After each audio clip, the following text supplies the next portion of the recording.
तो हाँ, हम भाग्यशाली हैं कि यहाँ एंटोन क्रियोल है और उन्होंने अपने करियर की शुरुआत 16 साल की उम्र में अपने पैसे से ट्रेडिंग से की और फिर गोल्डमैन सैक्स में भर्ती हुए। रिटायर होने से पहले लेहमन ब्रदर्स, फिर जेपी मॉर्गन के लिए काम किया, दुनिया भर की यात्रा की और फिर आपको पता होगा कि उन्होंने एक कार्यक्रम मिलियन डॉलर ट्रेडर्स में भी काम किया और अपनी खुद की कंपनी बनाई और अगले साल वह अंतरिक्ष की यात्रा करने जा रहे हैं, होपफुली। तो हाँ, यह बहुत रिडिकुलस करियर है। मुझे लगता है हम इस इंटरव्यू से बहुत कुछ सीखने वाले हैं। So if we could just have a warm welcome and a round of applause for Anton before we start.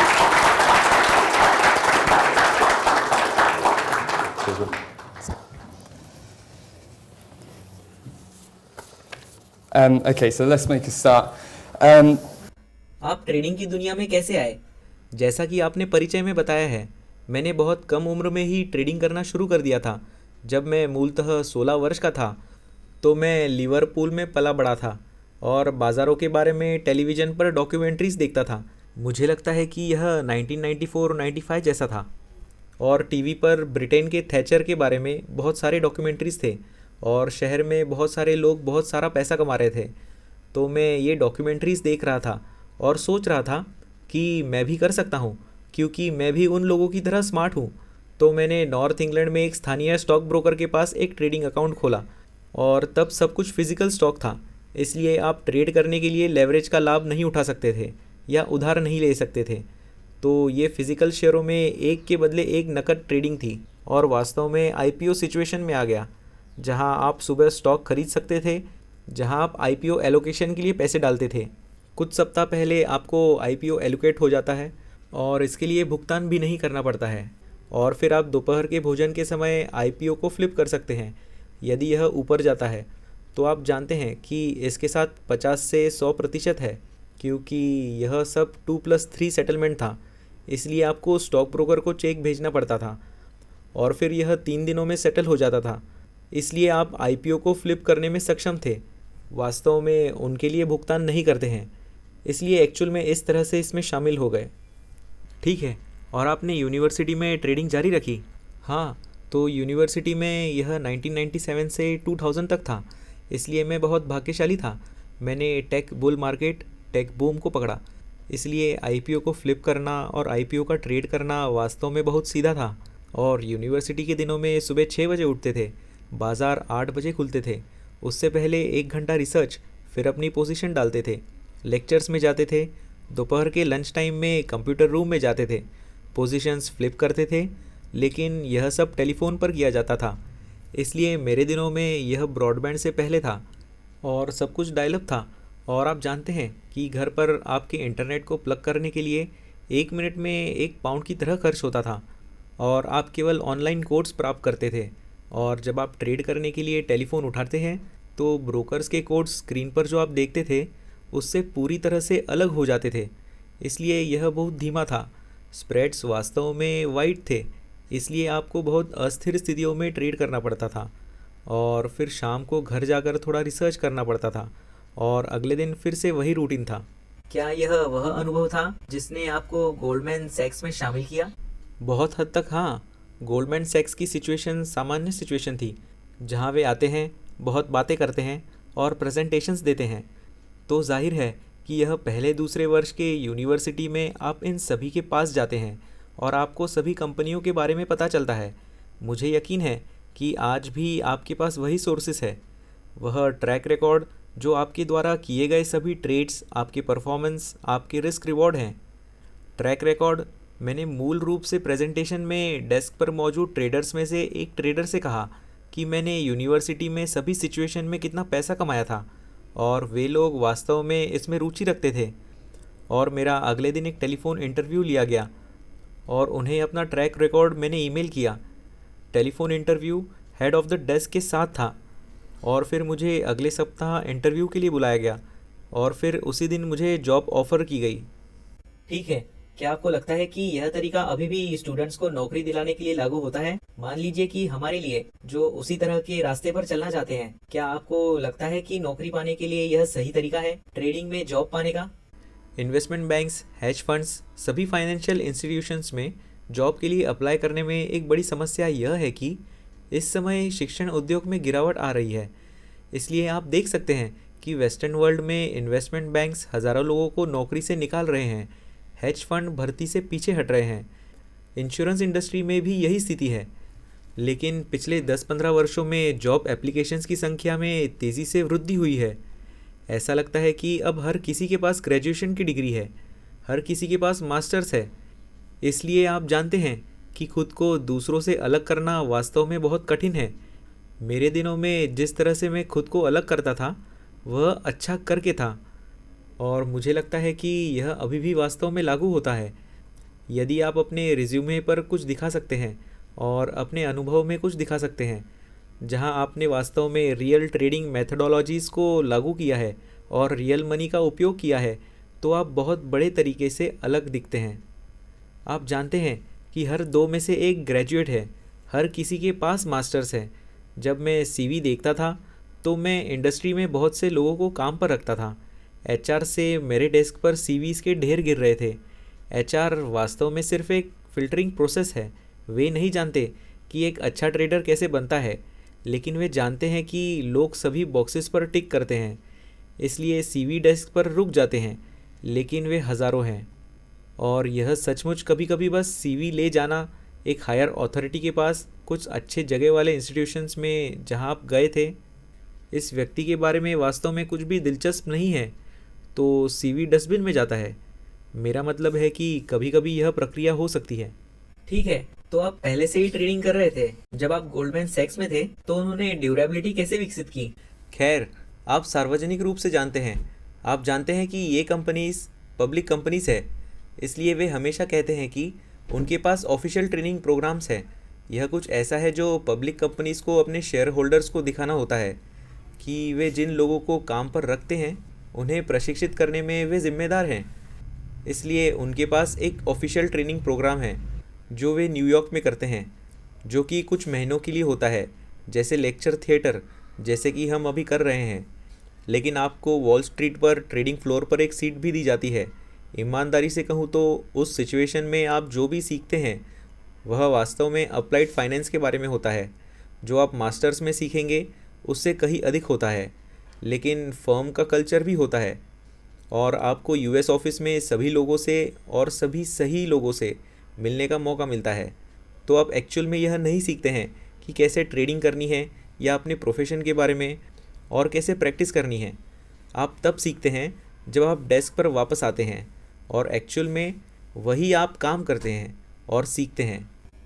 ठीक है, तो आपने गोल्डमैन में लगभग 4 साल बिताए, और प्लीज़ हाइलाइट्स बताएं।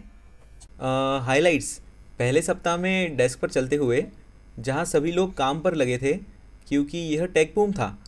तो यह जून 2000 की बात होगी और यह पागलपन था। इसलिए उन्होंने आपको बस पैसे का एक बर्तन दिया। मेरे साथ यह शुरू करने के लिए $10 मिलियन था। उन्होंने कहा कि ट्रेड करना सीखो।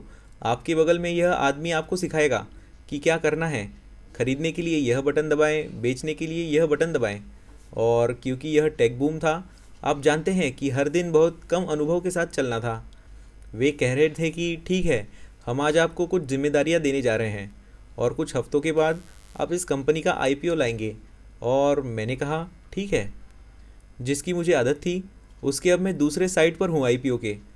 और फिर अगले दिन राइट्स इशू करना, कंपनीज़ के लिए कैपिटल रेज करना, अगले दिन बड़े शेयर होल्डर्स और पेंशन फंड्स के लिए कंपनीज़ में हिस्सेदारी बेचना। तो हाँ, मेरा मतलब है असली अग्नि परीक्षा के पहले कुछ महीने मुझे लगा कि मैं चीज़ें जानता हूँ, लेकिन मुझे कुछ भी नहीं पता था जब तक मैं उस फ्लोर पर नहीं चला गया।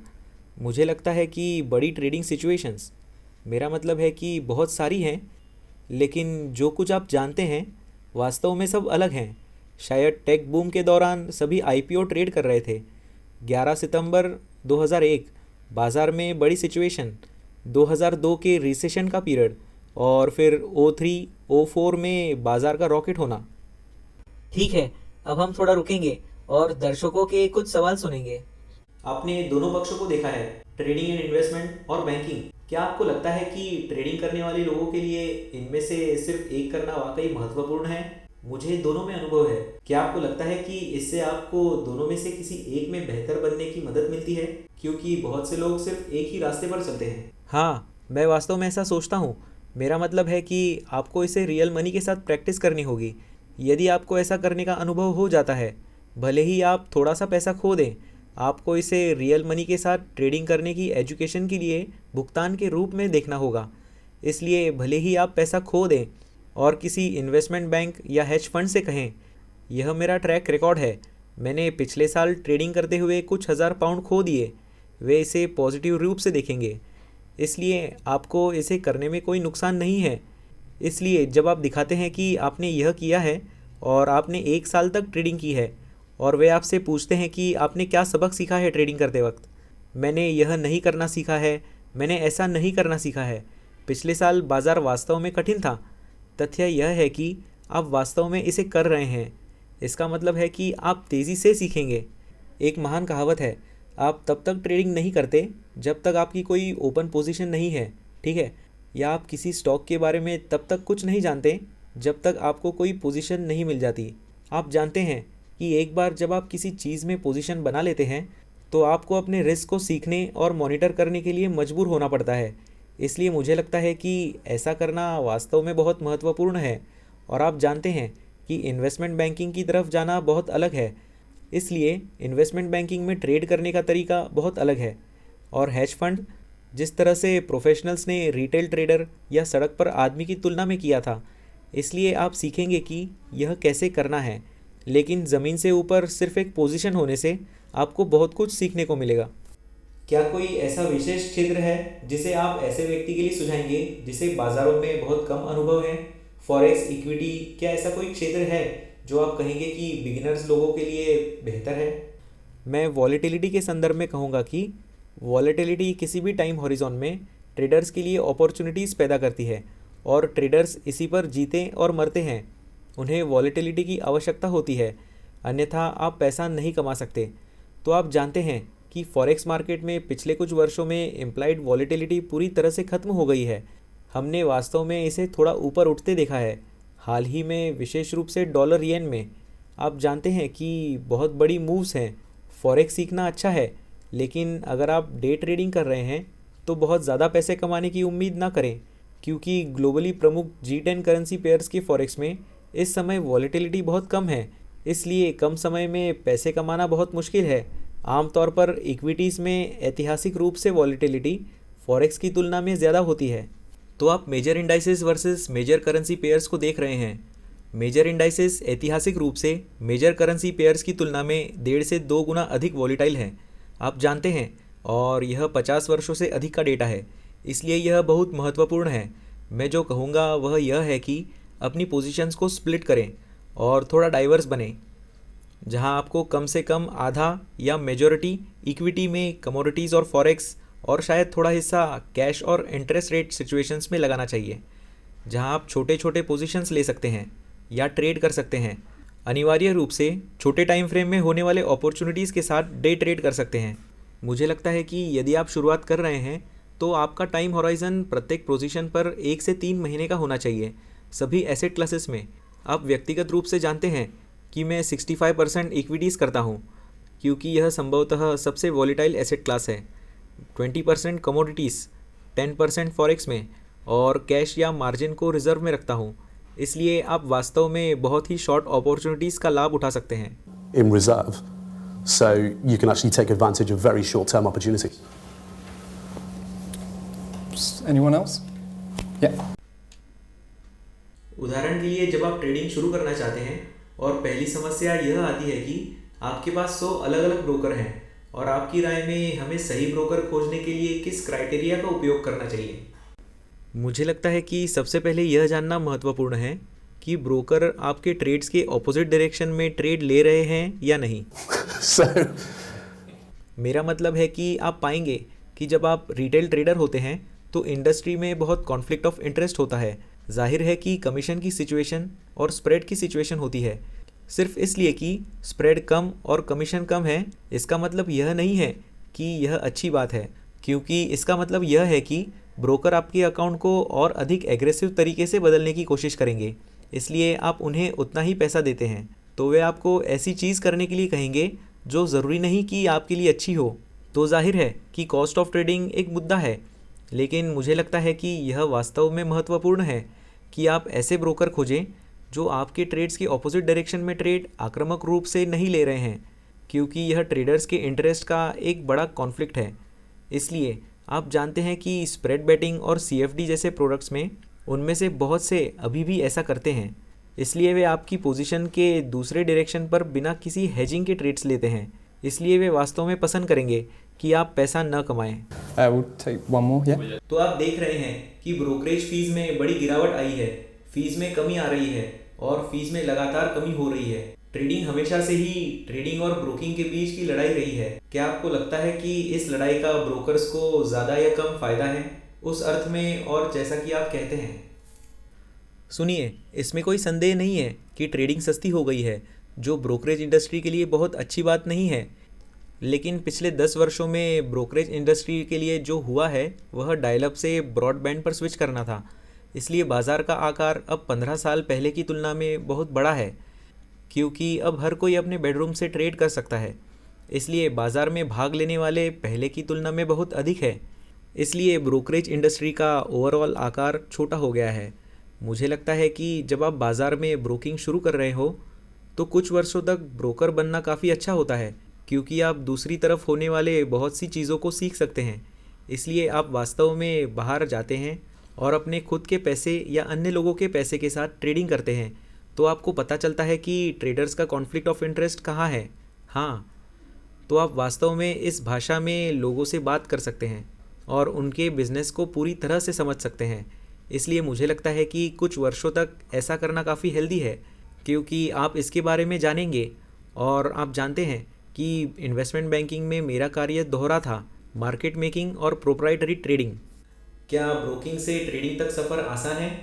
यह इतना आसान नहीं है, लेकिन जब तक आप बाहर से इसमें जाते हैं और कहते हैं कि मैं केवल कुछ साल ही रहूँगा और जिन लोगों के लिए आप काम करना चाहते हैं उन्हें यह समझाऊँगा, आप यह सब सीखने के लिए कर रहे हैं। आप जानते हैं कि यह पैसे के लिए या लोगों के चेहरे का नकाब उतारने के लिए नहीं है। हाँ, तो ठीक है, यह काफ़ी हेल्दी है, लोग इसे सकारात्मक दृष्टि से देखेंगे, लेकिन आपको स्पष्ट रूप से इस संदर्भ को समझना होगा और आपको इस मानसिकता के साथ इसमें जाना होगा कि आप वहाँ हमेशा के लिए नहीं रहने वाले हैं। आप केवल सीखने के लिए जा रहे हैं, फिर आप कहीं और भी जा सकते हैं। तो आपने 3 सबसे बड़े इन्वेस्टमेंट बैंक्स में काम किया है। क्या आप कहेंगे कि बैंकों के बीच सक्सेस के कल्चर में बहुत अंतर है? The culture of success between the banks. मैं कहूँगा कि गोल्डमैन सैक्स और बाकी बाज़ार के बीच एक बड़ा अंतर है। जाहिर है कि मैं पक्षपाती होने जा रहा हूँ, क्योंकि मैंने वही से शुरुआत की थी, लेकिन मैं अब भी कहूँगा कि बाज़ार में सबसे अच्छे लोग वही काम करते हैं और आप जानते हैं कि वे पहुँच के बाहर नहीं हैं। आप जानते हैं कि वे आमतौर पर सामान्य लोग ही हैं, लेकिन एक बहुत ही मजबूत वर्क एथिक और इंटेलिजेंस के साथ। यह बाज़ार के बाकी हिस्सों के लिए एक अलग प्रकार की इंटेलिजेंस है। यह एक क्यूरियस माइंड है, लेकिन एक बहुत ही मजबूत वर्क एथिक के साथ साथ बहुत एंटरप्रेन्योरियल भी है। आप जानते हैं कि नए प्रोडक्ट्स बनाने में सक्षम होना, नई परिस्थितियां बनाना जिसकी बहुत अधिक मांग होने वाली है, और इस प्रकार का इनोवेशन, मुझे लगता है कि फाइनेंशियल मार्केट में यह बहुत महत्वपूर्ण है, क्योंकि फाइनेंशियल मार्केट्स में ग्राहकों की डिमांड पूरा करना बहुत कठिन है, क्योंकि यह रिलेशन बहुत अधिक टूटा हुआ बाज़ार है। गोल्डमैन ऐसा करने के मामले में किसी और से बहुत आगे है। तो आप जानते हैं कि अगर मैं पक्षपाती हो जाऊं, तो जाहिर है कि वहाँ का कल्चर बाकी बाज़ार से बहुत अलग है। मेरे लिए जब मैं वहाँ था तब का कल्चर क्या था, क्योंकि मुझे लगता है कि यह उस समय पर निर्भर करता है जब आप बाज़ार में होते हैं, जब आप वास्तव में एक प्रोफेशनल होते हैं। मैंने देखा है कि शहर में कंपनी के लिए काम करने और कंपनी का मुनाफा कमाने के कल्चर से लेकर लालच की पॉलिटिकल कल्चर तक का माहौल बदल गया है और कंपनी के फ़ायदे के बजाय अपने लिए पैसे कमाने की कोशिश की जा रही है, क्योंकि उस समय इंडस्ट्री में बहुत कैपेसिटी और बहुत अधिक स्लैक था। बहुत से ऐसे लोग जो बहुत ही अनटैलेंटेड थे, उन्हें बहुत महत्वपूर्ण कार्य करने के लिए काम पर रखा जा रहा था। इसलिए मेरा मतलब है कि हमने देखा है कि अंत में क्या हुआ, लेकिन इंडस्ट्री में अब क्षमता इतनी कड़ी हो गई है कि यह उस स्तर पर पहुंच रहा है जहां यह लगभग सही है, लेकिन उस समय क्षमता के मुद्दों के कारण कल्चर बहुत ही स्वार्थी था, स्वार्थ से मोटिवेटेड, और इसमें बहुत अधिक लालच था, जिसमें बहुत से ऐसे लोग थे जो बहुत ही अयोग्य थे, बहुत महत्वपूर्ण पदों पर काम कर रहे थे। उस इन्वेस्टमेंट बैंकिंग के करियर के अंत तक आप किस प्रकार के अकाउंट साइजेस को मैनेज कर रहे थे? हाँ, मेरा मतलब है कि सबसे बड़े अकाउंट साइजेस वास्तव में गोल्डमैन में थे, क्योंकि वहाँ रिस्क कल्चर अधिक था। इसलिए पहले दिन $10 मिलियन से शुरुआत हुई। जितना अधिक पैसा आप बनाते हैं उतना ही आप आगे बढ़ते हैं।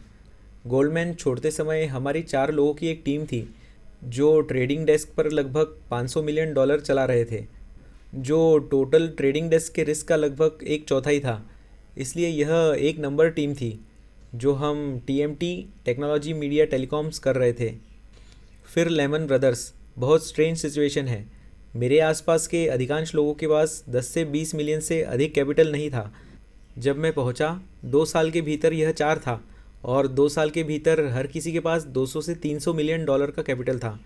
इसलिए वास्तव में उस समय मेरे जैसे लोगों को डेस्क के रिस्क प्रोफाइल को बढ़ाने के लिए लाया गया था, यह कहने के लिए कि यह हाथ से निकल गया था, यह कम आंकना था। यही कारणों में से एक है कि मैंने लेमन को क्यों छोड़ दिया, क्योंकि आसपास के बहुत से लोग जो पहले बहुत कम समय में बहुत कम कैपिटल के साथ वहाँ थे, उनके पास बहुत अधिक कैपिटल था। इसलिए ज़रूरी नहीं है कि वे इतनी बड़ी कैपिटल के लायक हो। फिर JP मॉर्गन में भी वही स्थिति, शायद ही किसी के पास कैपिटल था। लेकिन फिर मैं आया और सीमा के रूप में $100 मिलियन के कैपिटल के साथ समाप्त हुआ।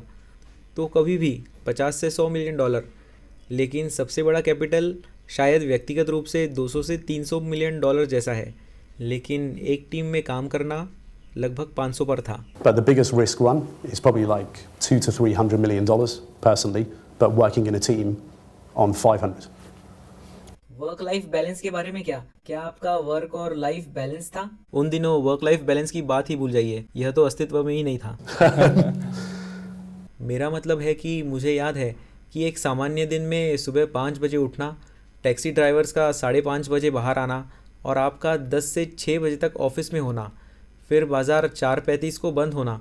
लेकिन फिर आप अमेरिका में रात 9 से 10 बजे तक ट्रेडिंग करते हैं, और फिर यदि आपके पास एशिया में परिस्थितियां हैं तो हांगकांग में ट्रेडर्स आपको सुबह 2 बजे कॉल करेंगे।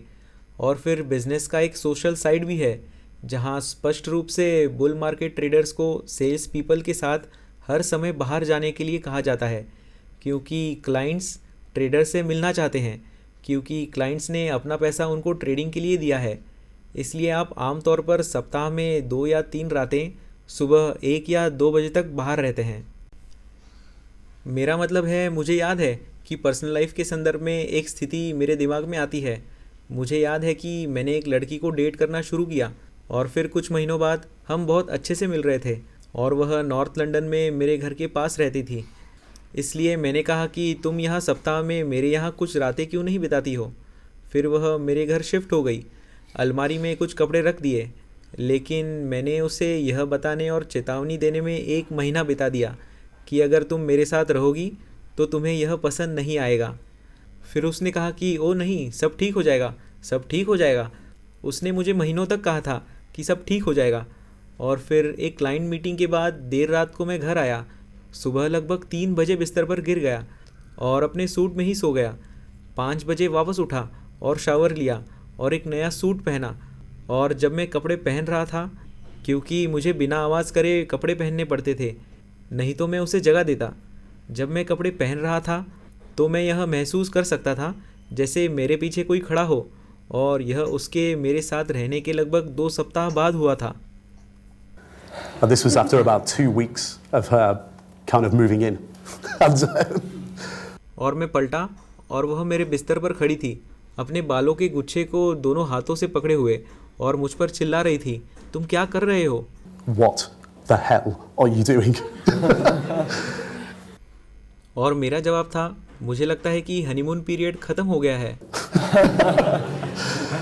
और जब मैं उस शाम वापस आया तो हमें पूरी स्थिति पर चर्चा करनी थी, लेकिन असल में आप जानते हैं कि सोमवार से शुक्रवार तक पर्सनल लाइफ बहुत बुरी होती है। मार्केट्स में वीकेंड्स में ही नींद पूरी हो पाती। Catching up on sleep. And then और फिर सोमवार सुबह 5 बजे से रूटीन शुरू हो जाता। हम दर्शकों से कुछ और प्रश्न लेंगे, यदि किसी के पास कोई प्रश्न है तो। मैं बैंकों के बारे में पूछने जा रहा था। आपने कहा कि गोल्डमैन सैक्स बाकी बैंकों से बहुत आगे है, लेकिन मेरा मतलब है कि क्या कोई ऐसा बैंक भी है जिसके बारे में आपको लगता है कि वह इस चेन में आगे बढ़ रहा है और भविष्य में उस पर ध्यान दिया जाएगा? यह कहना कठिन है, क्योंकि मेरा मानना है कि सब प्राइम क्राइसिस के बाद से फाइनेंस इंडस्ट्री के उस क्षेत्र में लोगों का स्टैंडर्ड काफ़ी गिर गया है, केवल इसलिए कि कॉम्पनसेशन कम कर दिया गया है। Simply because the compensation has been crushed. इतने टैलेंटेड लोग माइग्रेट कर गए हैं, वे हेज फंड में चले गए हैं या वे अपने स्वयं के पैसे से ट्रेड करते हैं। आप जानते हैं कि मेरे जैसे लोग उतना ही कमा सकते हैं जितना कि हम अब इन्वेस्टमेंट बैंक के लिए काम करने के बजाय अपना खुद का काम करके कमाते हैं। इसलिए मैं कहूँगा कि इंडस्ट्री के भीतर यह कहना कठिन है कि जब कुल मिलाकर क्वालिटी कम हो गई है, तो मुझे लगता है कि ग्रेजुएट्स के लिए अब यह वास्तव में कठिन काम है। यदि आप इन कंपनियों में प्रवेश पाने में कामयाब हो जाते हैं, तो मुझे लगता है कि यह एक कठिन स्थिति है, क्योंकि एक बार जब आप वहां पहुंच जाते हैं, तो मेरे दृष्टिकोण से मैं जो देखता था और जिन लोगों के साथ मैं काम करता था, उनमें से बहुत से लोग अब आसपास नहीं हैं, इसलिए टैलेंटेड लोग चले गए हैं। इसलिए यह एक प्रकार का माइनफील्ड है जहां आप उन लोगों से सीखने जा रहे हैं जो वास्तव में टैलेंटेड नहीं हैं या जो वे करते हैं उसमें बहुत अच्छे नहीं हैं। क्योंकि यदि आप टैलेंटेड हैं तो आपको भुगतान मिलता है। आपको जो भुगतान मिलता है वह आपकी प्रतिभा की मान्यता है, ठीक है। लेकिन अब इंडस्ट्री में जो हुआ है वह रेगुलेशंस के कारण स्ट्रक्चरल गिरावट है। इसलिए सभी टैलेंटेड लोग जिन्हें पहले सारा पैसा मिलता था, जो इनोवेटिव एंटरप्रेन्योरियल हुआ करते थे, जिन्हें बड़ी रकम मिलती थी, वे अब या तो खुद के लिए काम करते हैं या हेज फंड में चले गए हैं या वेस्टर्न वर्ल्ड को पूरी तरह से छोड़ दिया है और अब वे एमर्जिंग या फ्रंटियर मार्केट्स में हैं। इसलिए इन्वेस्टमेंट बैंक के भीतर मैं अभी भी कहूँगा कि गोल्डमैन सैक्स अधिकांश बैंकों से थोड़ा ऊपर है। कल्चरल रूप से मुझे लगता है कि इसके बाहर सभी एक जैसे हैं, अंतर करना मुश्किल है। Anyone else? Yeah, come. Golden question, boarding house mentality के अलावा एक अच्छा ट्रेडर कौन होता है? Oh my God. यह एक बहुत ही खुला प्रश्न है। यह पूरी रात यहाँ हो सकता है। वास्तव में प्रोफेशनल और रिटेल वर्ल्ड में मेरे अनुभव से, क्योंकि जब मैं प्रोफेशनल वर्ल्ड से बाहर आया तो मैं पूरी तरह से भूल गया कि अपने पैसे के साथ ट्रेड करना कैसा था। अब मैं उस बात पर वापस जा रहा हूँ जिसके बारे में मैंने पहले बात की थी। जब मैं यूनिवर्सिटी में 18-19 साल का था, सुबह 6 बजे उठता था, लेक्चर्स 9-10 पर शुरू होते थे।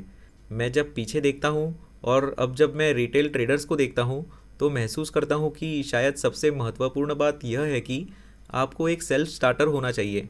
आपको ऐसा व्यक्ति बनना होगा जो दुनिया में जाने और अपनी जानकारी प्राप्त करने और अपने लिए काम करने के लिए हाईली मोटिवेटेड हो।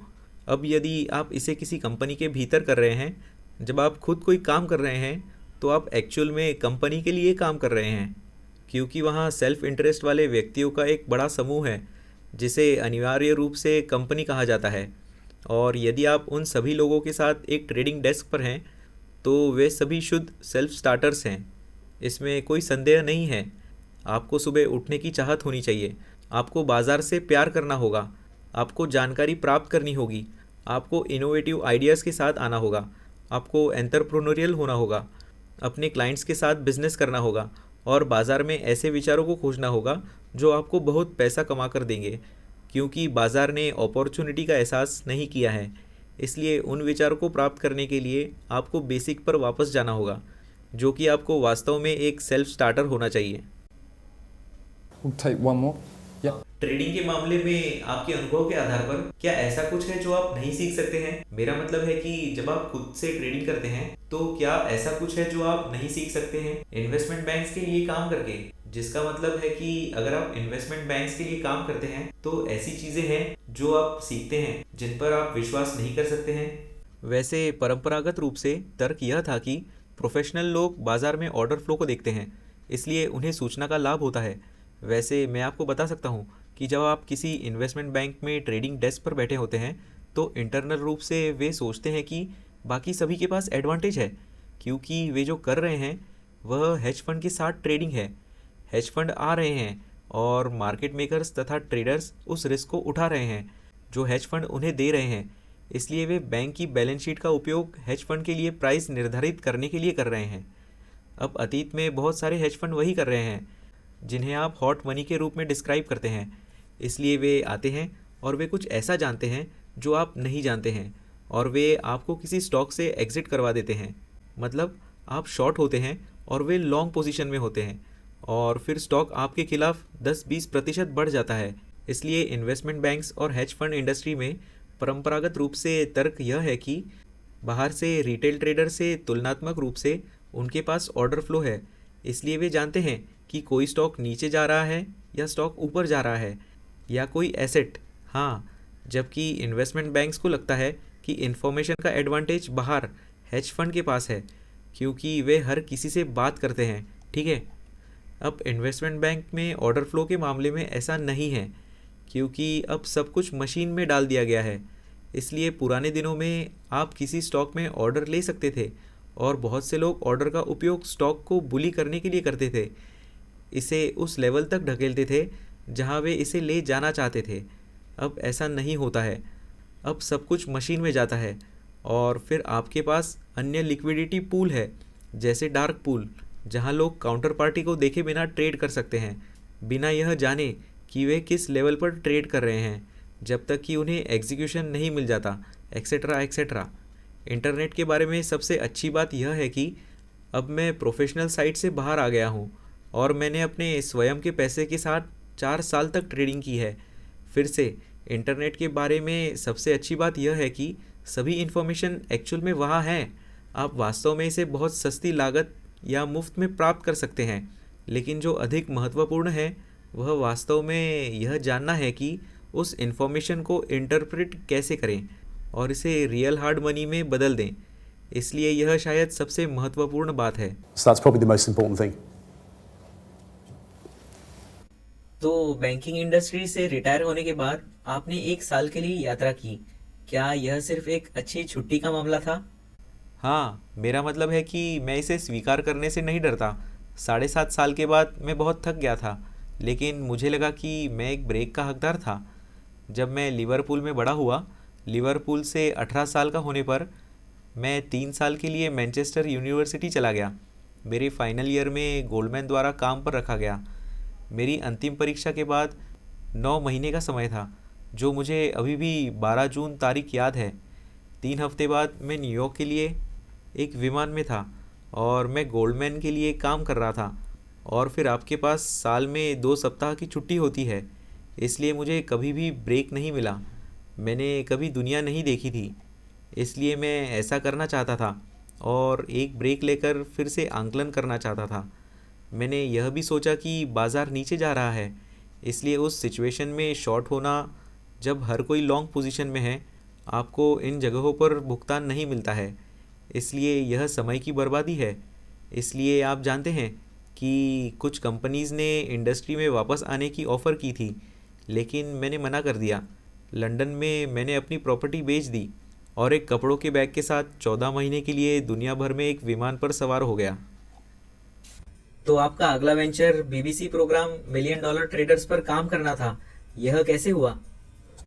मैं ब्राज़ील के एक समुद्र बीच पर बैठा था, कैपिरिन्हा पी रहा था और एक आदमी का फ़ोन आया जिसके साथ मैं गोल्डमैन सैक्स में काम करता था, जो इस आइडिया और कॉन्सेप्ट के साथ आया था, लेक्स वैन डैम। और उसने मुझसे सीधे पूछा कि क्या आप टीवी प्रोग्राम में शामिल होना चाहते हैं। इस स्टेज पर आप विश्वास करें या नहीं, यह 13 महीने बाद की बात थी। दुनिया भर में यात्रा करना, जंगलों, शहरों, बीचेस को देखना और 13 महीनों तक इधर उधर घूमना थोड़ा बोरिंग हो जाता है। For 13 months gets a little bit boring. घास हमेशा ही हरी होती है, लेकिन मैं बोर हो गया था। इसलिए यह स्थिति वास्तव में वेस्टर्न वर्ल्ड में वापस आने के लिए एक अच्छा कदम था। जब आप इतने लंबे समय से दूर रहे हो, बस वापस आएं और ख़ुद को वहाँ रखें। और मुझे इसका कॉन्सेप्ट पसंद आया, यह विचार कि अगर हम लोगों को ट्रेन करें और उन्हें कुछ सप्ताह की ट्रेनिंग दें और फिर उन्हें $10 लाख दें और उन्हें बाज़ार में ढीला छोड़ दें पैसे कमाने और गंवाने के लिए, जबकि बाज़ार का माहौल अब तक का सबसे ख़राब था, हाँ, Yeah. हमें शायद कुछ बहुत ही दिलचस्प रिजल्ट्स मिले। तो आप जानते हैं कि शो का उद्देश्य वास्तव में दो चीज़ें देखना था। एक तो यह कि वास्तव में कोई भी ट्रेड कर सकता है यदि आपको सही इंस्ट्रक्शन मिले और आप इस पर थोड़ा काम करने के लिए तैयार हों और आपके पास सही मानसिकता हो। तो यह पहली बात है। लेकिन यह भी है कि यह वास्तव में काफ़ी कठिन है, हर कोई इसे नहीं कर सकता है। इसलिए मुझे लगता है कि बाज़ार में बहुत से लोग, Not everybody can do it. जैसे कि यहाँ पर यह सज्जन पहले कॉन्फ्लिक्ट ऑफ इंटरेस्ट पर बातें कर रहे थे। रिटेल ब्रोकरेज मार्केट में इंटरेस्ट के इस कॉन्फ्लिक्ट के कारण आपको बहुत से लोगों द्वारा बताया जाएगा कि कोई भी ट्रेडिंग कर सकता है। आपको हर समय ईमेल मिलेंगे कि इंटरनेशनल फॉरेक्स मार्केट में प्रति माह $10,000 कमाएं। हाँ, समस्या यह है कि हर कोई ऐसा नहीं कर सकता और इसमें बहुत कुछ झूठ है। इसलिए आपको बहुत सावधान रहना होगा। इसलिए हमने यह साबित करने के उद्देश्य से शुरुआत की कि लोग यह कर सकते हैं, लेकिन एक निश्चित तरीके से। लेकिन हर कोई ऐसा नहीं कर सकता है और मुझे लगता है कि यह काफ़ी सक्सेसफुल रहा। Pretty successful. ठीक है, ऐसा करके आपने एक पब्लिक इमेज बनाई होगी, तो आपने इससे कैसे निपटा या इसका आपके जीवन पर क्या प्रभाव पड़ा? टाइम टेबल के हिसाब से यह हुआ कि मैं मई 2008 में वापस आया और 2 हफ्तों बाद टीवी प्रोग्राम की फिल्मिंग शुरू हुई। हमने वास्तव में यहाँ ऊपर फिल्मिंग की। हमने एक्चुअल में यहाँ अगले कमरे में हमने लोगों का इंटरव्यू लिया और फिर हमने अधिकांश ट्रेनिंग ऊपर की। लेकिन समय टाइम टेबल के हिसाब से शो की फिल्मिंग में लगभग 10 हफ्ते लगे और फिर हमने 31 अगस्त 2008 को फिल्मिंग समाप्त कर दी और फिर मैंने फिर से छुट्टी ले ली। मैं फिर से अगले 4 महीनों के लिए यात्रा पर चला गया। हाँ, क्योंकि मैं किसी और कारण से यहाँ नहीं था सिवाय इसके। और फिर शो जनवरी-फरवरी 2009 को टीवी पर आया और फिर मैं फिर से लंदन में था और टावर ब्रिज के पास एक अपार्टमेंट में रेंट पर रह रहा था। अगर आपको पसंद हो तो यह थोड़ा अजीब हो गया क्योंकि मैं अपने पुराने दोस्तों और कलीग से दोपहर के भोजन के लिए शहर में पैदल जाता था। हम चारों ओर बैठे होते थे और एक सिचुएशन थी जो थोड़ी अजीब थी। एक आदमी सड़क के पार भागा और मुझे उठा लिया और मुझे गले लगाना शुरू कर दिया। वह लगभग 40 उम्र का एक आदमी था। मैंने कहा, ठीक है, हाँ, क्या मैं आपकी कुछ मदद कर सकता हूँ? वह मुझे धन्यवाद दे रहा था। उसने कहा, thank you so much, thank you so much. मैंने कहा, क्यों? उसने कहा, ऐसा लगता है कि मेरी पत्नी अब समझती है कि मैं लिविंग के लिए क्या करता हूँ। It's like my wife now understands what I do for a living. लेकिन फिर अन्य अनकंफर्टेबल सिचुएशन भी होती है। ये जानना अच्छी बात है, लेकिन ये थोड़ा अनकंफर्टेबल है। शो ख़त्म होने के 1 या 2 महीने बाद मैं बाहर था और शहर के बहुत सारे लड़के नशे में थे और उन्होंने मुझे एक बार में घेर लिया और मुझे जाने नहीं दिया। वे ऐसे थे जैसे तुम पूरी रात हमारे साथ बाहर रहोगे। वे मुझे सिर्फ शराब और शराब और शराब देते रहे और मुझे उनके साथ बाहर रहने के लिए मजबूर करते रहे। मेरे सारे दोस्त भी वहाँ से चले गए और मुझे यकीन नहीं हो रहा था कि मुझे इन लोगों के साथ बाहर रहना पड़ रहा है जिन्हें मैं जानता तक नहीं। तो हाँ, यह अजीब है। यह एक टीवी प्रोग्राम करने का एक शानदार अनुभव है। इसलिए मुझे लगता है कि आप इससे जो सीखते हैं वह यह है कि लोग वास्तव में सोचते हैं कि वे आपको जानते हैं जबकि वे नहीं जानते हैं। इसलिए जब आप वास्तव में 1 महीने के लिए हर सोमवार रात को 1 घंटे के लिए किसी के लिविंग रूम में रहते हैं तो उन्हें लगता है कि आप उनके दोस्त हैं। और जब वे आपको देखते हैं तो वे आपको एक दोस्त के रूप में गले लगाते हैं और आप इस तरह से होते हैं कि मैं तो यह भी नहीं जानता कि आप कौन हैं। इसलिए यह बहुत अनकंफर्टेबल हो जाता है और फिर जाहिर है कि समय के साथ यह ख़त्म भी हो जाता है और मुझे सेंटर ऑफ लंदन से बाहर जाना पड़ा। मैं कुछ वर्षों के लिए आउटस्कर्ट्स में चला गया था रहने के लिए। हाँ, क्या इस समय कोई और प्रश्न है? क्या ट्रेडिंग के दिनों में जब आप पैसे खोते या कमाते हुए ट्रेडिंग करते थे तो क्या आपको जुए की लत जैसी फीलिंग हुई थी? इस प्रश्न का उत्तर नहीं में देना कठिन है क्योंकि जब आप बहुत तेज़ गति वाले एनवायरनमेंट में होते हैं तो आपको ऐसी फीलिंग्स बहुत आती है। ट्रिक यह है कि इसे रोकना सीखें और नॉन ह्यूमन तरीके से ट्रेडिंग करें।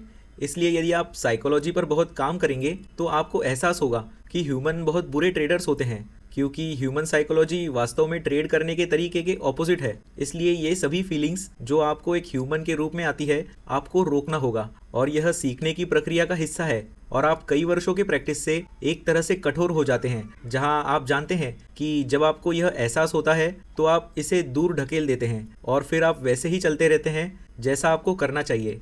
इसलिए हाँ, मैं उस प्रश्न का उत्तर नहीं दे सकता क्योंकि आपको वास्तव में ये फीलिंग्स आती हैं, लेकिन आपको उन्हें छिपाना पड़ता है, आपको उन्हें रोकना पड़ता है और फिर आप ऑफिस के बाहर जा सकते हैं और आप जो चाहें वो कर सकते हैं, लेकिन आप इसे ट्रेडिंग फ्लोर पर नहीं कर सकते। For the reason you just said, humans are bad traders. जिस कारण से आपने कहा कि ह्यूमंस बुरे ट्रेडर हैं, क्या आपको लगता है कि इस कारण से ट्रेडिंग इंडस्ट्री में कंप्यूटर का उपयोग करने की ओर अधिक ओरिएंटेटेड होने का खतरा है, जो वास्तव में कंप्यूटर मॉडल्स का उपयोग करते हैं प्रिडिक्शन करने के लिए?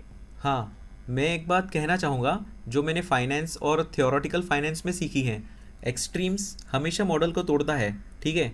तो एक तरफ ह्यूमन ट्रेड नहीं कर सकते हैं, दूसरी तरफ कंप्यूटर लॉजिकल डिसीजंस नहीं ले सकते हैं, ठीक है? ऐसी सिचुएशंस में जहाँ दुनिया पहले की तुलना में अलग है, इसलिए जब बड़ी चीज़ें होती हैं तो ह्यूमंस को हस्तक्षेप करना पड़ता है और कंप्यूटर को बंद करना पड़ता है।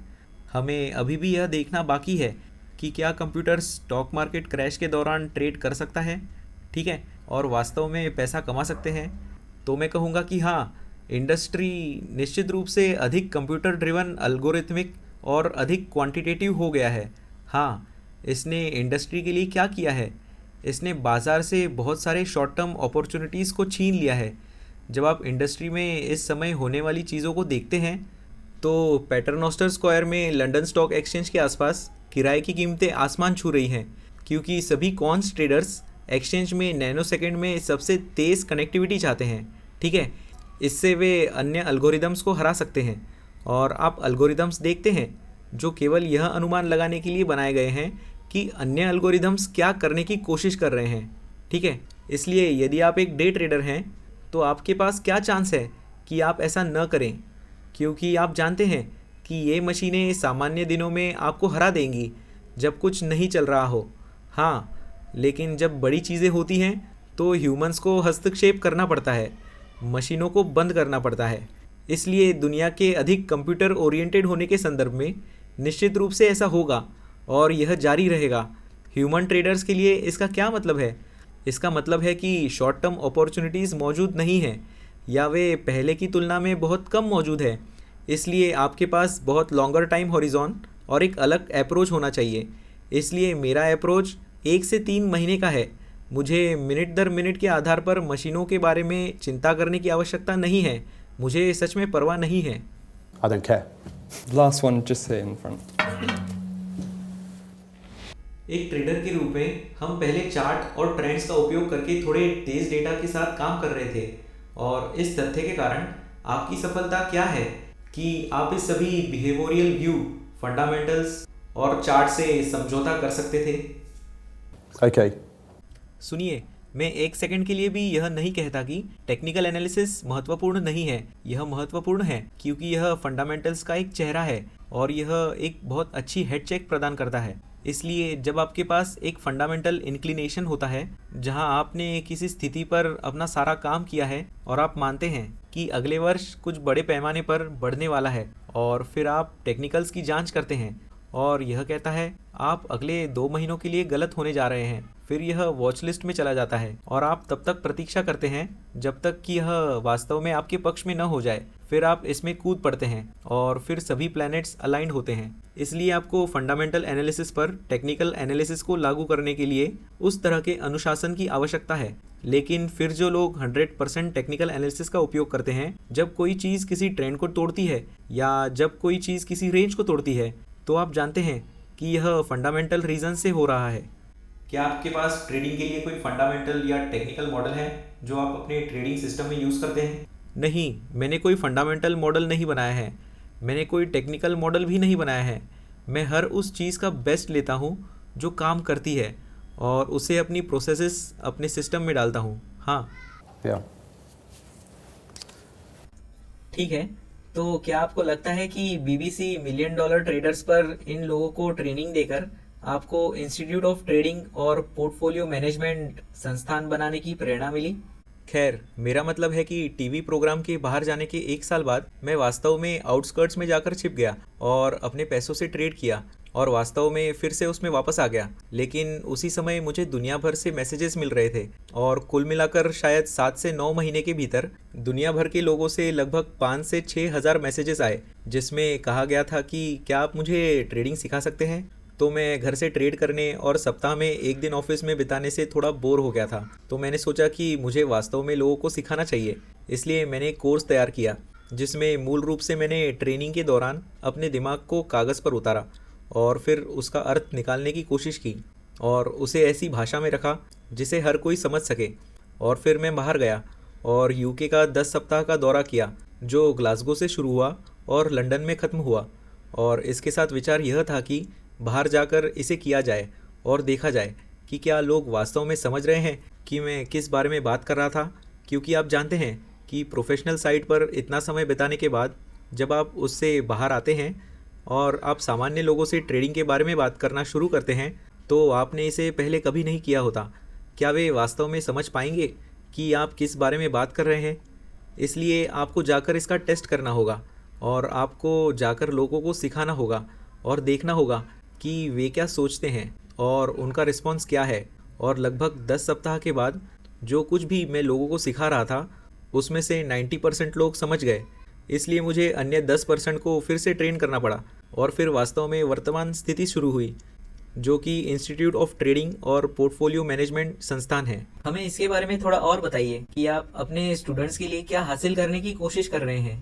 तो तुरंत शुरू करने के लिए यह सिर्फ सड़क पर जाकर सिखाना था कि क्या लोग समझते हैं। बिजनेस सचमुच $70 में सेटअप किया गया था, इसलिए मैंने कंपनी लोगो प्राप्त करने के लिए $70 का ऑनलाइन पेमेंट किया था और फिर न्यूज़पेपर को फ़ोन किया और कहा कि मैं टीवी वाला वह आदमी हूँ, यहाँ मेरा यूके का 10 दिन का दौरा है, मैं सभी को बताने जा रहा हूँ कि कैसे ट्रेड करना है। और फिर यह अखबारों में था और फिर इसने बहुत सारे टिकट बेचे और फिर यह ऑर्गेनिकली ग्रो हुआ। तो फिर सड़क पर जाने और सिर्फ परीक्षण करने से वास्तव में लोगों को इसे वास्तविक रूप से करने और ट्रेडिंग खाते खोलने और यह देखने के लिए कि क्या वे वास्तव में मेरे द्वारा सिखाए गए अनुसार ट्रेड कर सकते हैं। अब यह विकसित हो गया है कि हमारे पास 80 से अधिक ट्रेडर्स हैं, जहां मैं मूल रूप से पीछे बैठता हूं और मैं इंस्टीट्यूट के भीतर सभी पोजीशंस और हर किसी को देख सकता हूं और ट्रैक कर सकता हूं जिनके पास अपना ट्रेडिंग अकाउंट है।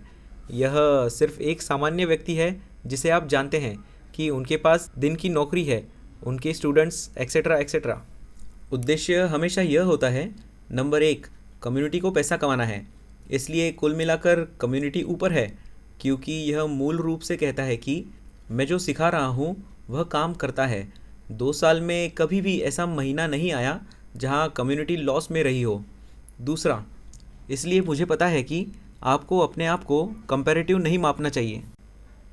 So I know you shouldn't measure yourself relative, but लेकिन यूनिवर्सल रूप से पैसा बनाने वाले लोगों का हाईएस्ट परसेंटेज पॉसिबल है। और फिर जब आप अपने आप को कंपैरेटिव रूप से मापते हैं तो आपको बाकी इंडस्ट्री से बेहतर प्रदर्शन करना चाहिए। इसलिए इंडस्ट्री का एवरेज, मानो या ना मानो, यह है कि 80 से 90% रिटेल ट्रेडर्स पैसा खो देते हैं। हमें क्या मिलता है? 60 से 65% वास्तव में उनके खाते प्रॉफिट में हैं और फिर बाकी या तो फ्लैट हैं या लॉस में हैं, लेकिन कम लोग लॉस में हैं। इसलिए हम लोगों को खुद से बचाने की कोशिश करते हैं, इसलिए हम उन्हें बहुत रिस्क लेने की अनुमति नहीं देते हैं। यदि वे पैसा खो रहे हैं तो वे समय के साथ सीखते हैं कि कैसे अपने स्वयं के लॉस की रक्षा करें और फिर अपने पैसे से पैसा बनाएं।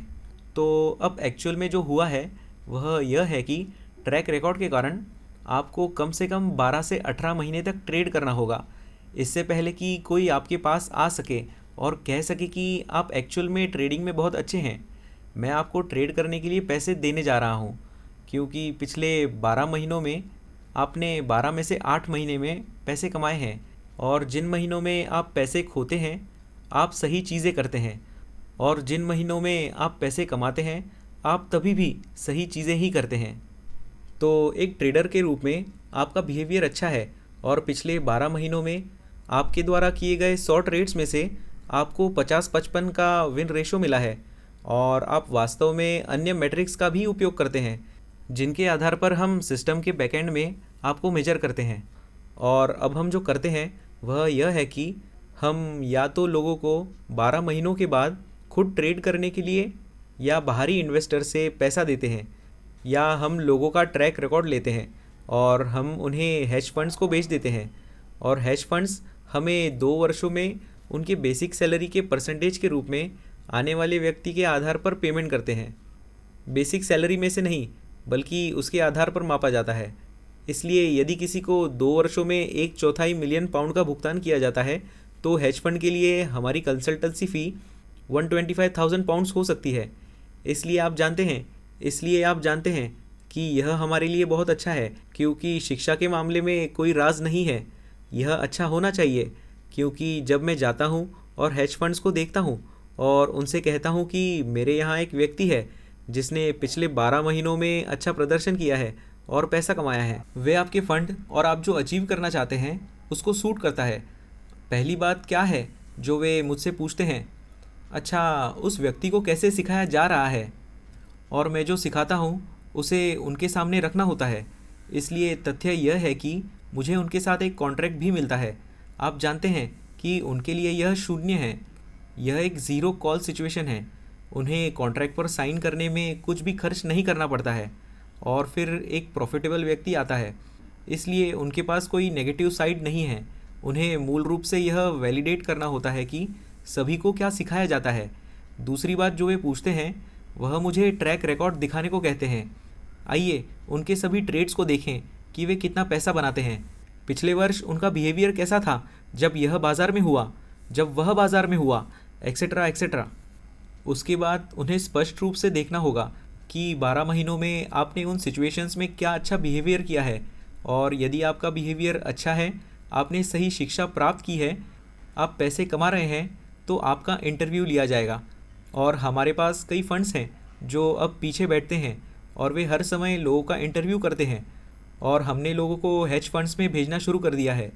इसलिए हमने नवंबर में 2 ट्रेडर्स को फंड में भेजा और कुछ अब भी फंड्स में जा रहे हैं। क्या आप उन मेथड्स के बारे में थोड़ा और गहराई से बता सकते हैं जो आप इंस्टीट्यूट में ट्रेडर्स को सिखाते हैं?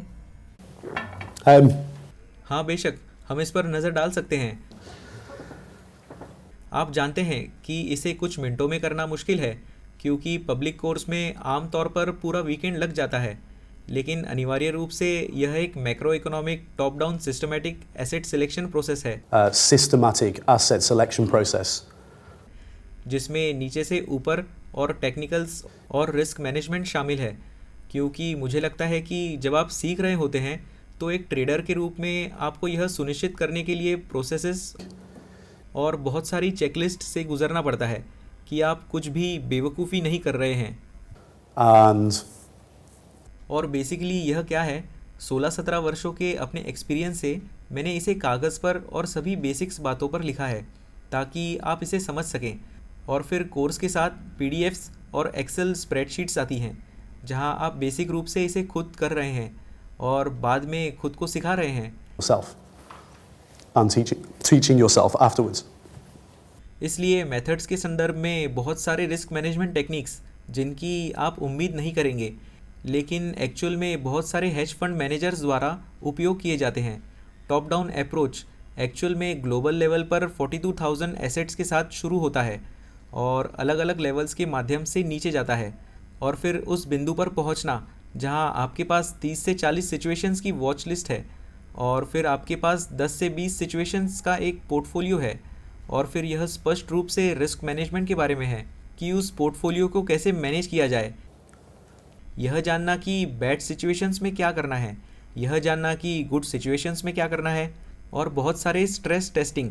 इसलिए यह धारणा बनाना कि उदाहरण के लिए यदि बाज़ार 10% ऊपर जाता है या यदि युद्ध की घोषणा हो जाती है तो तेल की कीमत का क्या होगा यदि तेल की कीमत 25% बढ़ जाती है, और मेरे पोर्टफोलियो का क्या होगा। इस तरह की बहुत सारी चीज़ें करना।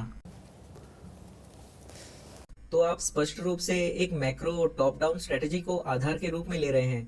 आप वॉरेन बफेट द्वारा इस्तेमाल की जाने वाली बॉटम अप स्ट्रेटजी के बारे में क्या सोचते हैं? क्या आपको लगता है कि ग्लोबलाइजेशन के कारण यह अब थोड़ा पुराना हो गया है? यह पुराना नहीं हुआ है। मुझे लगता है कि मुख्य रूप से टॉप डाउन अप्रोच में भी यह महत्वपूर्ण है कि आप वास्तव में उस एसेट के बॉटम अप के फंडामेंटल सिद्धांतों को टिक बॉक्स और चेकलिस्ट पर टिक करें जिसे आप अपने सामने एक्सपोज करने वाले हैं, क्योंकि यदि आप ऐसा नहीं करते हैं और वहाँ कुछ महत्वपूर्ण है जिसे आपने छोड़ दिया है तो इसमें बहुत पैसा खर्च हो सकता है। तो आप इंट्रिंसिक वैल्यू सिचुएशन को जानते हैं। इस तरह से काम करना वास्तव में एक स्प्रेडशीट में कुछ नंबर्स डालना हो सकता है, बस यह सुनिश्चित करने के लिए कि आप कोई बेवकूफ़ी नहीं कर रहे हैं। आप एक स्टॉक को शॉर्ट कर रहे हैं जो इंट्रिंसिक वैल्यू पर है। यह कभी कभी आपको बहुत पैसा खर्च करा सकता है, इसलिए आपको इन चीज़ों की जांच करनी होगी। और कुछ सवाल? Yep. आपके अनुसार 80 to 90% ट्रेडर्स द्वारा की गई सबसे बड़ी गलतियां क्या है जो पैसा नहीं कमा पाते हैं? Believing all the bullshit. बाजार में सभी बकवास पर विश्वास करना। इसलिए हम फिर से कॉन्फ्लिक्ट ऑफ इंटरेस्ट पर वापस आ गए हैं। बहुत सारे बुरे लोग या गलत तरीके से प्रोत्साहित किए गए लोग या तो आपसे झूठ बोलेंगे या वे नहीं जानते। कुछ निश्चित सिचुएशन होती है और वे बस अपना काम कर रहे हैं, लेकिन वे थोड़े बेवकूफ़ हैं। हाँ, आपको हर समय ऐसी चीज़ बताएंगे जो आप सुनना चाहते हैं। जो लोग ट्रेडिंग के बारे में सुनना चाहते हैं वह यह है कि हर कोई इसे कर सकता है, यह आसान है और आप इंटरनेशनल फॉरेक्स मार्केट में ट्रेडिंग करके हर महीने $10,000 कमा सकते हैं यदि आप चार्ट पर इस लाइन को फॉलो करते हैं। हाँ, यह पूरी तरह से बकवास है। इसलिए कॉन्फ्लिक्ट ऑफ इंटरेस्ट वाले बहुत से लोग आपको ये बातें बताएंगे, लेकिन यह स्पष्ट रूप से उससे कहीं अधिक कठिन है। ट्रेडिंग सीधी हो सकती है, लेकिन आपको एक ऐसा दृष्टिकोण अपनाना होगा जहां आपको लगभग थोड़ा बहुत संदेहवादी और दुनिया पर थोड़ा क्रोधित होना होगा, क्योंकि बाकी दुनिया आपका पैसा लेने के लिए है। इसलिए यदि आप थोड़े संदेहवादी और थोड़े क्रोधित हैं तो यह ट्रेडिंग शुरू करने का एक अच्छा आधार है, क्योंकि आप हर चीज़ पर सवाल उठाने जा रहे हैं। हर मेथड, हर सिस्टम, कुछ व्यक्ति या व्यक्तियों के हर उद्देश्य पर आप सवाल उठाने जा रहे हैं, और हर चीज़ जो वैसे भी जीवन में एक बहुत अच्छा आधार है, लेकिन विशेष रूप से ट्रेडिंग में। इसलिए मुझे लगता है कि ज़्यादातर लोग पैसा इसलिए खो देते हैं क्योंकि वे शायद बहुत ज़्यादा भरोसा करते हैं। लोगों का अनुभव कैसा होता है जब वे ट्रेडिंग शुरू करते हैं और उन्होंने पहले कभी ऐसा नहीं किया होता है। घर पर अपने कंप्यूटर पर बैठकर गूगल में टाइप करते हैं कि how to learn stock market trading. Google के लेफ़्ट हैंड साइड की ओर एसईओ में सबसे पहले क्या आता है? यह सभी ब्रोकर्स हैं और उन सभी में कॉन्फ्लिक्ट ऑफ इंटरेस्ट हैं। और राइट हैंड साइड की ओर आपको पेड सर्च मिलता है जहां लोग आपके क्लिक करने के लिए भुगतान करते हैं। ऐसा इसलिए क्योंकि उस पर क्लिक करने वाले लोगों का एक निश्चित परसेंटेज उन्हें इतना पैसा कमा के देता है कि वे इस ऐड को फिर से चला सकते हैं। ठीक है, इसलिए आपको सावधान रहना होगा। आप गूगल पर जाकर ट्रेडिंग करना नहीं सीख सकते, और आप जो 20 कोर्सेज, 20 फ्री सेमिनार्स में भाग लेते हैं, आप जो सीखने जा रहे हैं वह बकवास है जिससे आपको कभी पैसा नहीं मिलेगा। और फिर हर कोई अपने ट्रेडिंग अकाउंट में पैसा डालता है और पैसा ख़त्म हो जाता है और वे आश्चर्य करते हैं कि ऐसा क्यों हुआ, और फिर वे वहाँ 1 साल तक बैठे रहते हैं, कुछ और पैसे बचाते हैं और फिर वही काम फिर से करते हैं और एक्चुअल में कभी भी प्रॉपर एजुकेशन प्राप्त नहीं करते हैं। इसलिए लोगों को इस तरह की बातें सिखाई जाती हैं। लोगों को वही बताया जाता है जो वे सुनना चाहते हैं, लेकिन साथ ही जिन एसेट्स के बारे में लोग आपको ट्रेड करने के लिए कहते हैं और जिस तरह से वे आपको उनका ट्रेड करने के लिए कहते हैं वह एक्चुअल में प्रोफेशनल ट्रेडर्स के विपरीत है। Is actually the reverse of what professional traders do. तो उस कंपनी में कहीं ना कहीं कोई व्यक्ति, शायद बड़ा बॉस, यह सुनिश्चित कर रहा है, यही वह है जो हर कोई हर किसी को करने के लिए कह रहा है। चलिए अब आगे बढ़ते हैं। अंत में हमारे पास कुछ और प्रश्न होंगे।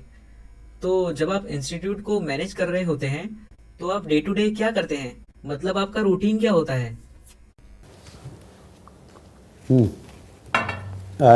मैं पहले की तुलना में थोड़ा देर से उठता हूँ, लगभग सुबह 6 से 6:30 बजे। जनरली बाज़ार के लिए तैयारी करता हूँ, रात भर की खबरों को सुनिश्चित करता हूँ, रात भर में जो कुछ भी हो रहा है उसकी ओवरऑल रिस्क क्या है, कम्युनिटी के ओवरऑल प्रॉफिट एंड लॉस पर किसी भी नेगेटिव तरीके से प्रभाव तो नहीं पड़ने वाला है, यह सुनिश्चित करता हूँ। जब मैं प्रॉफिट एंड लॉस कहता हूँ तो मेरा मतलब वॉलेटिलिटी से है। इसलिए ओवरऑल पोर्टफोलियो की वॉलेटिलिटी बहुत अधिक बढ़ रही है और हमारे पास पीछे की ओर विशेष रिस्क सिस्टम है जो निगरानी करती है और पहचानती है कि पोर्टफोलियो में रिस्क कहाँ है। इसलिए मैं यह पता लगा सकता हूँ कि क्या कोई ऐसा काम कर रहा है जो कम्युनिटी के ओवरऑल परफॉर्मेंस में बहुत अधिक या ख़राब योगदान दे रहा है। इसलिए एक्चुअल में शुरुआत करने के लिए यह कम्युनिटी के बारे में है। यही वह काम है जिसे करने में मैं प्रत्येक दिन पहला घंटा बिताता हूँ। That's what I'll spend the first hour doing each day. और क्या आपको लगता है कि अब आपका वर्क लाइफ बैलेंस किसी प्रकार के इक्विलिब्रियम पर पहुंच गया है जिससे आप खुश हैं? मेरी पर्सनल लाइफ पहले की तुलना में बहुत बेहतर हो गई है। मैं अभी एशिया से 45 डेज़ बिताकर वापस आया हूँ। यदि आप किसी कॉरपोरेट इन्वेस्टमेंट बैंक या हेज फंड में काम कर रहे होते तो आप ऐसा कभी नहीं कर पाते। यदि आप भाग्यशाली हैं तो आपको वर्ष में 21 दिन की छुट्टी मिलती है और अपने खुद के पैसों से ट्रेडिंग करने और एक ऐसे कम्युनिटी को मैनेज करने की सबसे अच्छी बात यह है कि आप इसे दूर से ही मैनेज कर सकते हैं। आपको इसे करने के लिए किसी फिजिकल लोकेशन पर रहने की आवश्यकता नहीं है। आपको यात्रा करने की स्वतंत्रता है जैसे आप अपने खुद के पैसों से ट्रेडिंग करते हैं। इसलिए यदि आप एक्चुअल में किसी कॉरपोरेट के लिए डेस्क पर बैठकर काम नहीं कर रहे हैं जहां आपको प्रतिदिन एक निश्चित समय के लिए अपनी सीट पर रहना होता है, भले ही आपके पास करने के लिए कुछ भी ना हो, आपको कंपनी में फेस टाइम करना होगा और 7 बजे तक वही बैठना होगा क्योंकि आपके कलीग्स 6:45 तक वही बैठे रहेंगे और आप उनसे पहले प्रोमोट होना चाहते हैं। ठीक है, अब मैं जो कर रहा हूँ उसमें बहुत अच्छी बात यह है कि मुझे एक्चुअल में उन किसी भी बकवास से निपटना नहीं पड़ता है। बहुत बेहतर है, बहुत अधिक फ्रीडम भी है। मैं बुधवार की दोपहर को बाहर जा सकता हूँ और गोल्फ खेल सकता हूँ। मैं कल हीथ्रो जा सकता हूँ और चाहूँ तो मैं कहीं भी प्लेन से फ्लाई कर सकता हूँ और कुछ दिन की छुट्टी भी ले सकता हूँ। यह बहुत बढ़िया है। हाँ, बहुत बेहतर है। एक आखिरी सवाल जो मैं पूछना चाहता हूँ, अंतरिक्ष में जाने का क्या मतलब है? आप अंतरिक्ष में क्यों जाना चाह रहे हैं? Why are you going to space? Okay. ठीक है, मुझे मार्च 2011 में मेरे एक मित्र से मुझे एक टेक्स्ट मैसेज मिला जो बेसिकली पीआर में है। वह एक स्पोर्ट्स एजेंट हुआ करता था और वह डच है और वह वापस हॉलैंड चला गया। उससे 1 या 2 साल से बात नहीं हुई थी। उसने मुझे एक टेक्स्ट मैसेज भेजा जिसमें मुझसे पूछा गया था कि क्या तुम अंतरिक्ष में लिवरपूल से पहला व्यक्ति बनना चाहते हो।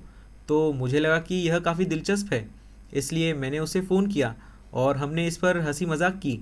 लेकिन मजाक के अलावा जब मैं कंपनी के साथ बैठा और मुझे एहसास हुआ कि यह एक्चुअल में एक बहुत ही गंभीर प्रस्ताव था और एक्चुअल में इसे करने की कीमत कम थी क्योंकि आप एक्चुअल में प्रोजेक्ट के रिस्क को साझा कर रहे हैं, तो मैं सचमुच प्रोजेक्ट के पहले चरण में गया जहां यह लगभग एक अवधारणा की तरह था, जहां अंतरिक्ष कंपनी ने एरोस्पेस कंपनी के साथ एक लीज एग्रीमेंट पर हस्ताक्षर किए थे जो शटल का निर्माण कर रही थी, और प्रोजेक्ट को देखा, रिस्क को देखा, लगभग 2 महीने बिताए जो एक्चुअल में एक कॉन्ट्रैक्ट भी नहीं था। फिर मैंने एक्चुअल में उन्हें कॉन्ट्रैक्ट बनाने में मदद की क्योंकि मैं कॉन्ट्रैक्ट में कुछ चीज़ें अपने हिसाब से चाहता था। हाँ, यह इतना अर्ली स्टेज था। Because I wanted things in the contract. Yeah. That's how early stage it was. लेकिन फिर उस पहले टेक्स्ट मैसेज से मैं हर समय यही सोचता रहा कि अगर मैं अंतरिक्ष में जाता हूँ और यह रियलिटी है तो मैं एक्चुअल में क्या करूँगा। वहाँ जाकर यह थोड़ा विशेष होगा।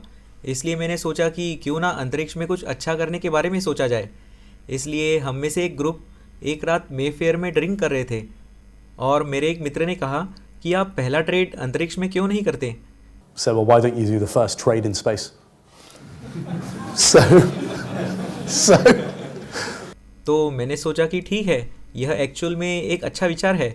इसलिए मैंने अंतरिक्ष कंपनी के सीईओ को फ़ोन किया और कहा कि क्या ऐसी टेक्नोलॉजी मौजूद है जहां मैं डैशबोर्ड पर एक बटन दबा सकता हूं और अंतरिक्ष से इंटरनेट के माध्यम से एक सॉफ्टवेयर को इलेक्ट्रॉनिक रूप से ऑर्डर भेज सकता हूं जो बाज़ार में ऑर्डर देगा और ट्रेड करेगा। और उन्होंने कहा कि मुझे एरोस्पेस कंपनी से जांच करने दें। मुझे पूरा यकीन है कि ऐसा है। इसलिए उन्होंने एरोस्पेस कंपनी को फ़ोन किया। कुछ दिनों बाद वे वापस आए और उन्होंने कहा कि हाँ बिल्कुल, अब हम अंतरिक्ष से ट्वीट भेजने पर चर्चा कर रहे हैं। We're now discussing sending tweets from space. So I was like, यह बहुत दिलचस्प है। इसलिए मैं छुट्टी मनाने चला गया। इस समय अगस्त 2011 चल रहा होगा। आईवी में छुट्टी मनाने गया और फिर कॉन्ट्रैक्ट साइन करने के लिए एम्स्टर्डम के लिए फ़्लाइट बुक की, क्योंकि हम एक ऐसे स्टेज में पहुंच गए थे जहां कॉन्ट्रैक्ट बिल्कुल वैसा ही था जैसे मैं चाहता था। फिर मैंने उनके ऑफिस में कॉन्ट्रैक्ट देखा और उनसे कॉन्ट्रैक्ट में एक और पॉइंट जोड़ने के लिए कहा। बिल्कुल अंत में मुझे लगता है कि यह पॉइंट नंबर 65 था। कंपनी को पैसेंजर को वह टेक्नोलॉजी प्रदान करनी चाहिए जो पैसेंजर को अंतरिक्ष में पहला फाइनेंशियल ट्रांजैक्शन एग्जीक्यूट करने में सक्षम बनाती है। इसलिए उन्होंने पीछे का कॉन्ट्रैक्ट लिया और उसमें लिखा और फिर मैंने साइन किए, पैसे ट्रांसफ़र किए। फिर जब मैं घर पहुंचा तो गिनीज़ वर्ल्ड रिकॉर्ड्स में गया। वे एक्चुअल में बेसिक रूप से होबैन में स्थित है। काफ़ी दिलचस्प संगठन है। Quite an interesting outfit. वहाँ के टॉप के मैनेजमेंट के लोगों के साथ एक अपॉइंटमेंट थी। उनसे मिलने गया और सिर्फ इतना कहा, क्या आप मुझे अंतरिक्ष में पहला फाइनेंशियल ट्रांजैक्शन का रिकॉर्ड दे सकते हैं? क्या आप यह रिकॉर्ड खोल सकते हैं? उन्होंने कहा नहीं, क्योंकि यह पहला है, जिसका मतलब है कि यह अभी तक ब्रेक नहीं हुआ है। किसी को रिकॉर्ड ब्रेक करना होगा। इसलिए वे ऐसे हैं जैसे हम प्रतिवर्ष केवल कुछ ही फर्स्ट्स देते हैं। इसलिए यह ठीक था। यदि आप हाईएस्ट वैल्यू ट्रेड करते हैं, हाईएस्ट अमाउंट का ट्रेड करते हैं जो कभी भी एग्जीक्यूट नहीं किया गया हो, तो हम एक कॉम्प्रोमाइज़ कर सकते हैं और फर्स्ट हाईएस्ट अमाउंट ट्रेड दिखा सकते हैं। इसलिए उन्होंने दोनों रिकॉर्ड इशू और ओपन किए और इनमें लगभग 3 महीने की बातचीत हुई। तो फिर उन्होंने हमें गाइडलाइंस दिए कि रिकॉर्ड तोड़ने के लिए आपको किन नियमों का पालन करना चाहिए, जिनमें से एक यह है कि हमें कॉकपिट से सब कुछ लाइव फिल्माना होगा और यह एक इलेक्ट्रॉनिक ट्रांजैक्शन होना चाहिए। इसलिए हमने यूट्यूब के साथ एक सौदा किया जहां फेलिक्स बैन गार्टनर जंप के समान, जो उसने 1,28,000 फीट से लाइव जंप किया था, हमने यूट्यूब के साथ एक सौदा किया कि मेरी उड़ान यूट्यूब पर लाइव होगी। इसलिए दुनिया में हर कोई इसे देख सकता है और वे सभी मुझे देख सकते हैं बटन दबाते और पहला ट्रेड करते हुए। Hit the button and do the first trade. लेकिन हम फेलिक्स से बहुत अधिक ऊंचाई पर जा रहे हैं। हम 3,35,000 फीट ऊपर जा रहे हैं। फेलिक्स एक्चुअल में अंतरिक्ष में नहीं था, लेकिन उसने जो किया वह स्पष्ट रूप से इनक्रेडिबल था। मैं 1,30,000 फीट से नहीं कूदूंगा। But you know, I'm going to be in a cockpit. लेकिन मैं एक अन्य व्यक्ति के साथ कॉकपिट में रहूँगा। इसलिए बेसिकली पायलट जो कि नासा का पूर्व एस्ट्रोनॉट है और मैं खुद FAA में को पायलट के रूप में मौजूद रहूँगा। इसलिए हमें यह सुनिश्चित करने के लिए काफ़ी कठोर ट्रेनिंग लेनी होगी कि यदि उसे कुछ हो जाए That if anything happens to him, तो शायद मैं पृथ्वी पर वापस आने का रास्ता खोज पाऊँ। आप क्या खरीदने या बेचने वाले हैं? ठीक है, हम एक्चुअल में इस समय स्पॉन्सर से बात कर रहे हैं। 2 प्रकार के स्पॉन्सर्स हैं जिन्हें हमने पहचाना है कि प्रोजेक्ट उनको सूट करता है। जाहिर है कि पहले प्रकार के स्पॉन्सर एक ट्रेडिंग प्लेटफॉर्म प्रोवाइडर हैं, so मतलब सॉफ्टवेयर कंपनीज जो ट्रेडिंग प्लेटफॉर्म या ब्रोकर या यहाँ तक कि बैंक्स बनाती हैं। brokers or even banks. So अगर हमारे पास केवल इन स्पॉन्सर्स में से एक हैं तो हम कोई स्पेसिफिक स्टॉक में ट्रेड नहीं करना चाहते हैं। एक स्टॉक, क्योंकि यदि आप एक स्पेसिफिक स्टॉक का ट्रेड करते हैं तो आप कंपनी को फ्री एडवर्टाइजिंग दे रहे हैं जिसका स्टॉक वह है, ठीक है, और यह स्पष्ट रूप से कुछ मूल्यवान है। यदि आप उनके स्टॉक का ट्रेड करते हैं और लाखों लोग यूट्यूब पर लाइव देख रहे हैं, तो यदि हमें केवल एक सॉफ्टवेयर प्रोवाइडर या एक ट्रेडिंग प्लेटफॉर्म या एक ब्रोकर मिलता है तो हम केवल एक करेंसी पेयर का ट्रेड करेंगे। इसलिए हम शायद स्टर्लिंग US डॉलर का ट्रेड करेंगे। लेकिन अगर हमें एक्चुअल में एक कॉरपोरेट स्पॉन्सरशिप मिलती है जहां वे हमें अपने स्टॉक का ट्रेड करने के लिए अपने एडवर्टाइजिंग बजट से पेमेंट कर रहे हैं, तो हम उनके स्टॉक का ट्रेड करने जा रहे हैं। लेकिन हम जो करने का इरादा रखते हैं वह यह सुनिश्चित करना है कि वे बहुत अच्छे आकार के ट्रेड हों, आकार के हिसाब से, और उनकी ग्लोबली मार्केटिंग हो। वॉल्यूम ऑफ ट्रेड, मुझे लगता है कि करेंसी ट्रेड निश्चित रूप से 10 मिलियन है। एक स्टॉक के लिए शायद 1 या 2 मिलियन है, लेकिन उन्हें डिसेंट होना चाहिए। yeah. कोई और सवाल है तो हम कुछ और सवालों के बाद खत्म कर देंगे। हाँ, फाइनेंशियल इंडस्ट्री में स्ट्रक्चरल गिरावट को देखते हुए क्या आप अब भी ट्रेडिंग करना चाहेंगे? आप लोगों को किस तरह की सलाह देंगे? Personally now, if I was हाँ, व्यक्तिगत रूप से अब अगर मैं 20 साल का होता और मुझे इंडस्ट्री के बारे में उतना ही ज्ञान होता जितना कि एक 34 वर्षीय व्यक्ति को है, अगर मुझे एक इन्वेस्टमेंट बैंक में जाना होता तो मैं कुछ वर्षों के लिए जाता। लेकिन इन्वेस्टमेंट बैंक के जाल में न फंसने के टारगेट के साथ। और आप वैसे भी फंसेंगे नहीं, जो एक अच्छी बात है, क्योंकि यह आपके लिए इंडस्ट्री में जाने से पहले समझना बहुत महत्वपूर्ण है। जब आप इन्वेस्टमेंट बैंक में जाते हैं और काम करते हैं तो पहले 2 साल आप परमानेंट कॉन्ट्रैक्ट पर नहीं होते हैं। आप 2 साल के लिए कॉन्ट्रैक्टर होते हैं, आप कंपनी में कर्मचारी भी नहीं होते हैं। और मैं गोल्डमैन सैक्स में 2 साल तक ऐसे ही कॉन्ट्रैक्टर था। और आप एक फाइनेंशियल एनालिस्ट के रूप में जाते हैं, और फिर जब आपको एसोसिएट के रूप में प्रमोट किया जाता है तब आप एक एक्चुअल में स्टाफ के फुल टाइम मेंबर होते हैं। तो आप पाएंगे कि ट्रेडिंग फ्लोर पर बहुत सारे लोग फाइनेंशियल एनालिस्ट हैं। एक्चुअल में ऐसा कहा जाता है कि ग्लोबली ऐसे सैकड़ों लोग हैं जो सिर्फ ऑफिस में घूमते रहते हैं और प्रोजेक्ट करते हैं। बहुत काम के लिए बहुत कम पेमेंट मिलता है, बहुत अच्छे करियर की संभावना नहीं है। 2002 में मेरा दिन, जब मैं ओरिजिनल एनालिस्ट प्रोग्राम में शामिल हुआ, 2 साल बाद भी मैं कंपनी में काम कर रहा था। इसलिए जो मैं करूँगा वह यह है कि एक्सपीरियंस प्राप्त करूँगा और एक्चुअल में छोड़ दूँगा, और जितनी जल्दी हो सके एक हेज फंड में जाने की कोशिश करूँगा, या देश से बाहर निकलूँगा और एक उभरते मार्केट या फ्रंटियर मार्केट में जाऊँगा। लेकिन वहाँ जाऊँगा और सीखूँगा जहाँ इंफ्रास्ट्रक्चर है, जहाँ आप सीख सकते हैं। लेकिन यह मत सोचिए कि आपको पेमेंट मिलेगा, क्योंकि आपको पेमेंट नहीं मिलेगा। यह आप जानते हैं कि यह पागलपन है कि अब इंडस्ट्री में ऐसे लोग हैं जहां उनके पास मास्टर्स, पीएचडीज, एमबीएस हैं, और वे 2 साल के लिए प्रोग्राम में जा रहे हैं, और उन्हें प्रति घंटे के आधार पर जो पेमेंट मिल रहा है वह मैकडॉनल्ड्स से मिलने वाले पेमेंट का आधा है। तो आपको कॉरपोरेट फाइनेंस में ऐसे लोग मिलेंगे जो सप्ताह में 90 से 100 घंटे काम कर रहे हैं, और उनकी पर आवर सैलरी 6 पाउंड्स हैं प्रति वर्ष के लिए। यह मैकडॉनल्ड्स का आधा है, ठीक है। यह पागलपन है। इसलिए मुझे लगता है कि लोगों को इसे और नंबर्स की रियलिटी को समझना होगा कि अब इन जगहों पर काम करने से आप कम समय में बहुत अमीर नहीं बन जाएंगे। आजकल आप बहुत लंबे करियर के लिए जाते हैं और वहाँ 15 से 25 साल तक रहने की उम्मीद करते हैं, इससे पहले कि आप एक्चुअल में खुद को एक अमीर व्यक्ति मान सकें। अगर मैं फिर से 20 साल का होता तो मैं कुछ सालों के लिए जाता और फिर उभरते या फ्रंटियर मार्केट में चला जाता, या सबसे कम उम्र में सीधे हेज फंड में जाने की कोशिश करता। मुझे उम्मीद है कि इससे इस सवाल का जवाब मिल गया होगा।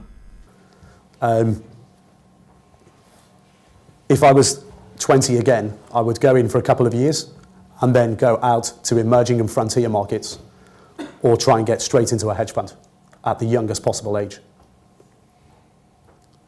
I hope that answered the question. Yeah. तो क्या आपको लगता है कि बैंक में मिलने वाली 2 साल की ट्रेनिंग सबसे अच्छी है? क्या 2 साल तक इन्वेस्टमेंट बैंक में ट्रेडिंग करना फायदेमंद है, या क्या आप कहीं और बेहतर ट्रेनिंग प्राप्त कर सकते हैं? No, I think नहीं, मुझे लगता है हमें डिफाइन करना होगा कि ट्रेनिंग एक्चुअल में क्या है।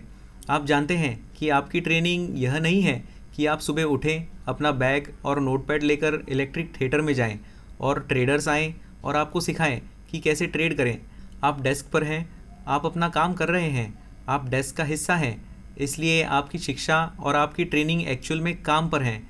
इसलिए ऐसा करना अच्छा है, क्योंकि आप वर्तमान बाज़ार के माहौल की लहर पर सवार होते हैं और आप अपने हाथों को गंदा करते हैं और आप अंदर से बाहर तक सब कुछ सीखते हैं।